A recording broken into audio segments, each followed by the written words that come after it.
In the pitch-black Iranian desert, on a moonless night in April 1980, 8 massive Navy helicopters thundered low across the sand, carrying America's most elite commandos on a desperate race against time. 52 American hostages, diplomats, teachers, Marines, had been locked inside the U.S. Embassy in Tehran for 173 days, blindfolded, beaten, and paraded before jeering crowds while the world watched on television. Their lives, the reputation of the United States, and the political future of President Jimmy Carter were all hanging by a thread. One wrong move and everything would go up in flames.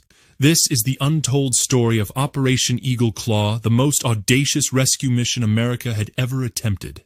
And the heartbreaking night it all went wrong. It started back in November 1979. Iran was in chaos. The Shah had fled, and radical students loyal to Ayatollah Khomeini stormed the American embassy in Tehran. 66 U.S. citizens were taken hostage. 13 were eventually released, women and African Americans, but 52 remained, pawns in a deadly game of international power. Night after night, Americans sat glued to their TVs, watching their fellow citizens blindfolded and marched through the streets.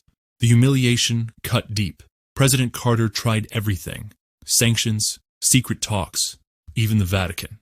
Nothing worked. The hostages' families begged for action. The nation demanded answers. Carter knew diplomacy had failed. It was time for something bolder. Behind closed doors at the Pentagon, a new elite unit was getting ready. Delta Force, created just 3 years earlier by Colonel Charlie Beckwith after studying British SAS tactics, was America's first true counterterrorism team. Handpicked from the best of the Green Berets, Rangers, and Special Forces, these men trained in total secrecy. Beckwith called them his quiet professionals. Now they would be tested like never before. The plan was daring, almost impossible. It would take 2 grueling nights and involve every branch of the military working together for the first time. On the first night, 6 Air Force C-130 transport planes would fly 118 Delta operators and Rangers from a secret base in Oman straight into the heart of Iran. They would land at a remote salt flat, codenamed Desert 1, 200 miles southeast of Tehran. At the same moment, 8 Navy RH-53DC Stallion helicopters would lift off from the aircraft carrier USS Nimitz in the Arabian Sea, fly 600 miles low over the water and desert, refuel at Desert 1, load up the commandos, and press on to a hidden mountain site just outside the capital. The next night, the Delta team, disguised in Iranian clothing and riding in pre-staged trucks provided by CIA agents already inside Iran, would storm the embassy, free the hostages, race them to a nearby soccer stadium, and be airlifted out by the same helicopters to a captured airfield. Rangers would seize that airfield. Giant C-141 jets would swoop in, and everyone would be home before sunrise. It was a plan so complex it had to work perfectly, or not at all. On April 16, 1980, after months of rehearsals, President Carter gave the final order: go. The men of Delta Force boarded their planes knowing the stakes. Many wrote letters to their wives and kids, just in case. Back in America, hostage families waited by their phones, praying. The mission launched on the evening of April 24th. The C-130s touched down at Desert 1 right on time, their blacked-out landing lights barely visible through night vision goggles. Delta operators poured out, secured the perimeter, and waited for the helicopters. The desert was eerily quiet, until headlights appeared on a dirt road. A bus full of Iranian civilians rolled straight into the landing zone. Delta stopped it cold. Moments later, another set of lights. A massive fuel tanker. A commando fired a rocket. The truck exploded in a fireball that lit up the sky for miles. Tension was skyrocketing. Then came the helicopters. They were already late. Flying at just 200 feet to avoid radar, they slammed straight into a massive haboob. A blinding wall of fine sand whipped up by desert winds. Visibility dropped to 0.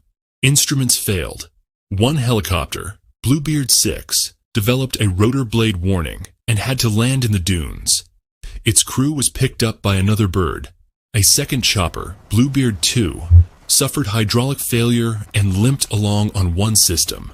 Bluebeard 5 turned back with mechanical trouble.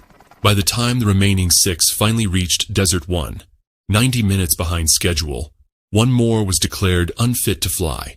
Only 5 helicopters were now operational. The plan called for a minimum of 6. Colonel Beckwith and the commanders huddled in the darkness. Fuel was burning. Time was running out. The decision went all the way to the White House. President Carter, pacing in the Oval Office, asked one final question. Can it still be done? The answer was no. With heavy hearts, the order came. Abort the mission. The commandos began loading back onto the C-130s. The helicopters prepared to lift off and return to the carrier. That's when disaster struck. In the swirling dust and chaos, one of the Sea Stallions drifted sideways. Its rotor blade sliced into the wing of a parked EC-130 fuel plane. A deafening explosion ripped through the desert night. Flames shot hundreds of feet into the air.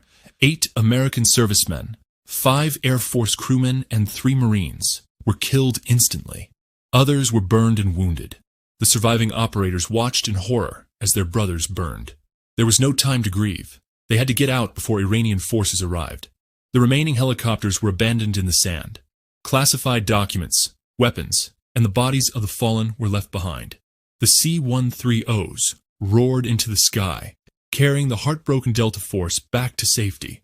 The mission had lasted less than 12 hours, and it had ended in tragedy. Back in Washington, President Carter stepped before the cameras, his voice cracking with emotion. He took full responsibility. The mission was a total failure, he said. For the hostages' families, the news was devastating. For the nation still recovering from Vietnam, it felt like another wound. And for Jimmy Carter, already battling inflation, energy shortages, and a tough re-election fight, the failure would prove fatal. Just 7 months later, Ronald Reagan would win the presidency in a landslide. The hostages would finally come home on January 20th, 1981, minutes after Reagan took the oath of office. But the story of the desert night did not end in defeat. The 8 men who gave their lives became quiet heroes.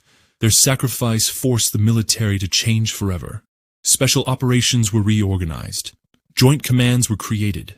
Delta Force would go on to write new chapters of courage in places the world would never see. And those 52 Americans, though they suffered longer than anyone imagined, came home alive. Proof that even when plans collapse and helicopters burn, the American will to bring our people home never dies.